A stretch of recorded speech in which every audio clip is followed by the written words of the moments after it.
Assalamualaikum warahmatullahi wabarakatuh. Bismillahirrahmanirrahim. Alhamdulillahirabbil alamin. Wassalatu wassalamu ala asyrafil mursalin Sayyidina Muhammadi wa ala alihi wa sahbihi ajma'in. Amma ba'd. Qala al-musannifu rahimahullahu ta'ala wa nafa'ana bihi wa bi'ulumihi wa 'ada 'alaina min barakatihi wa amaddana bi asrarihi fid dharaini amin.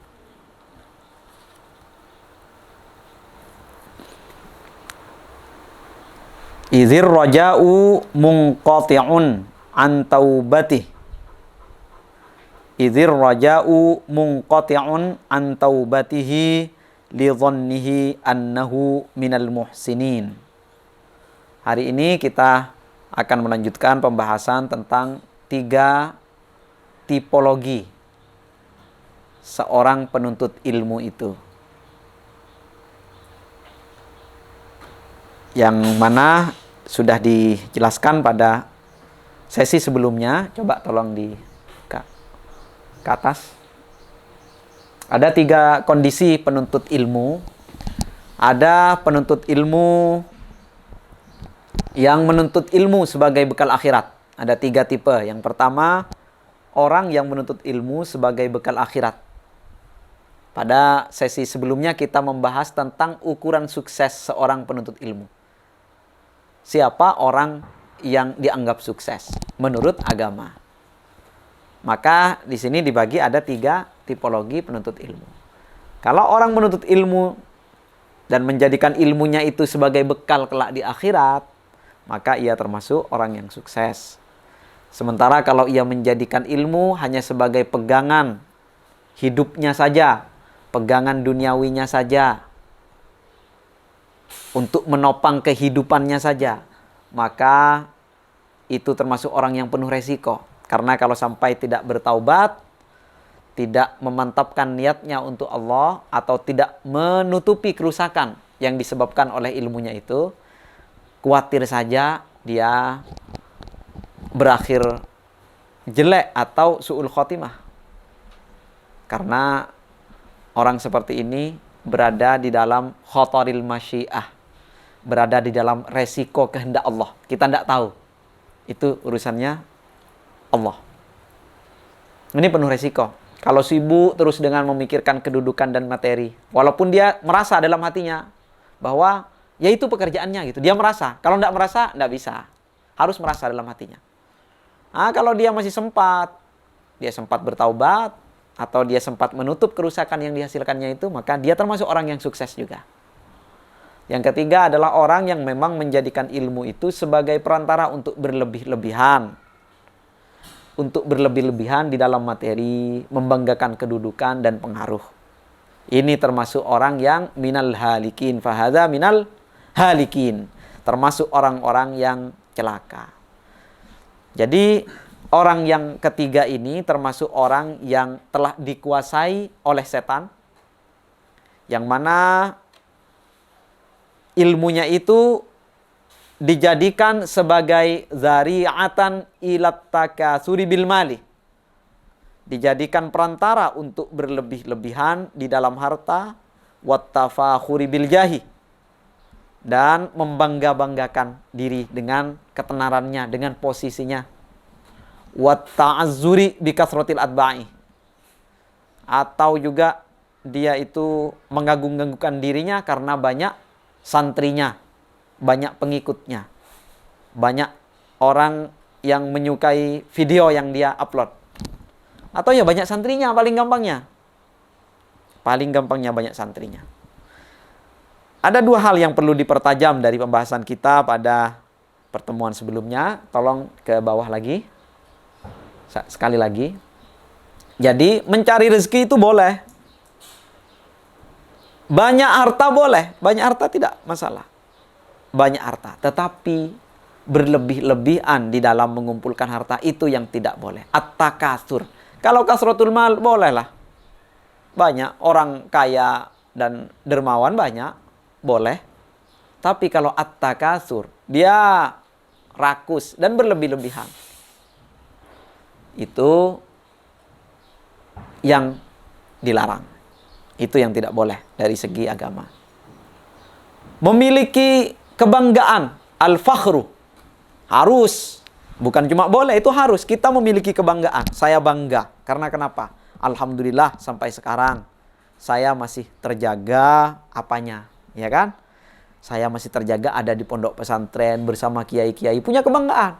Orang lain belum tentu, tinggal setiap hari dengan guru-guru yang bisa memberikan pelajaran langsung 24 jam kepadanya. Belum tentu. Merasa bangga. Al-fakhru itu boleh.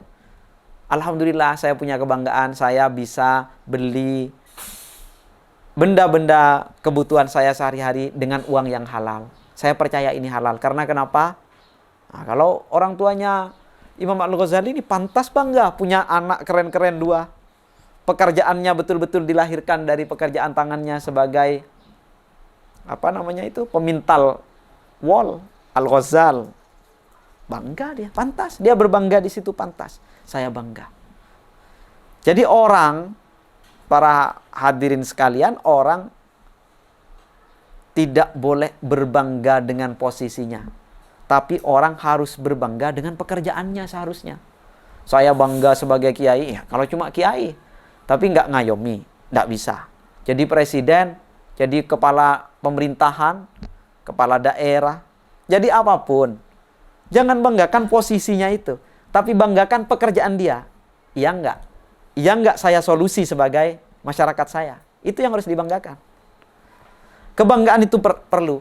Kata orang tua kami di sini dulu, kata pengasuh sepuh itu, al-fakhru itu boleh, tapi jangan at-tafakhur. Harus punya, kebanggaan harus punya, tapi jangan sampai at-tafakhur. Jangan sampai mengedepankan berlebih-lebihan, membangga-banggakan diri dan posisinya. Jangan. Membangga-banggakan pekerjaan juga nggak boleh. Oh, saya membantu ini, nggak boleh. Kita punya kebanggaan. Alhamdulillah, saya membantu ini, saya membantu ini. Saya mengajar. Banggalah dengan itu.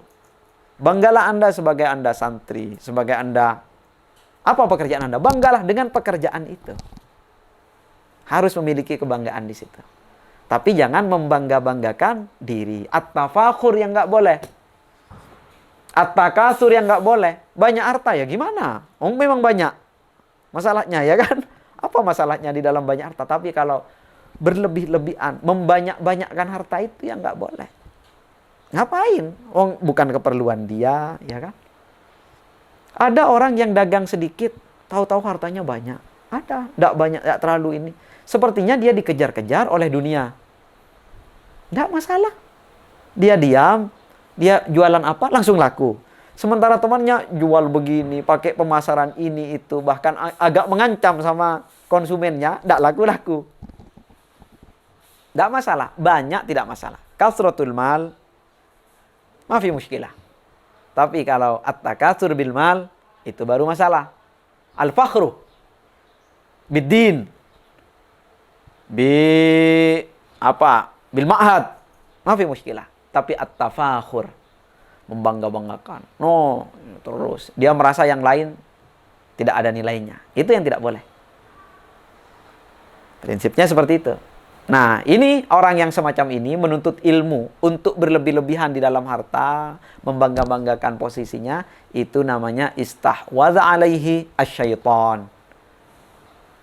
Telah menguasai setan dengan tipu dayanya. Ini. Maka orang yang seperti ini termasuk orang yang halikin, orang yang binasa. Coba lihat selanjutnya. Di antara ciri tipologi ketiga ini adalah, jadi halikin itu orang yang binasa atau pecundang. Kalau istilah sesi-sesi sebelumnya itu menggunakan pecundang atau sukses, ya kan?